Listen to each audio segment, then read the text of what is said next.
हे everyone friends, मी आता आहे कर्नाटकमध्ये. आता इथे जवळपास टेम्परेचर 40-42 डिग्री सेल्सिअस आहे आणि अशा ठिकाणी मी आहे आता. दुष्काळग्रस्त भाग जिथे 35 डिग्री पाऊस पडतो फक्त आणि जवळपास 43 डिग्री सेल्सिअस टेम्परेचर असतं इथे साधारणतः मेमध्ये. आणि पण एक सगळ्यात महत्त्वाची गोष्ट म्हणजे काय तर इथे पाणी आहे बघा.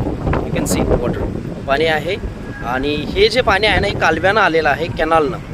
असे विजापूर जिल्ह्यामध्ये असे बरेचसे कॅनल आहेत जे आलमट्टी डॅमपासून पूर्ण जिल्ह्याभर फिरवलेले आहेत. त्याचा वापर शेतकऱ्यांना बऱ्यापैकी होतो, वापरायसाठी बऱ्यापैकी होतो.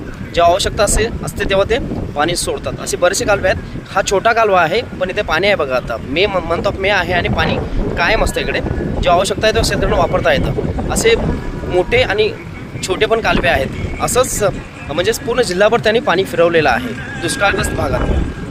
चांगली गोष्ट आहे की नाही?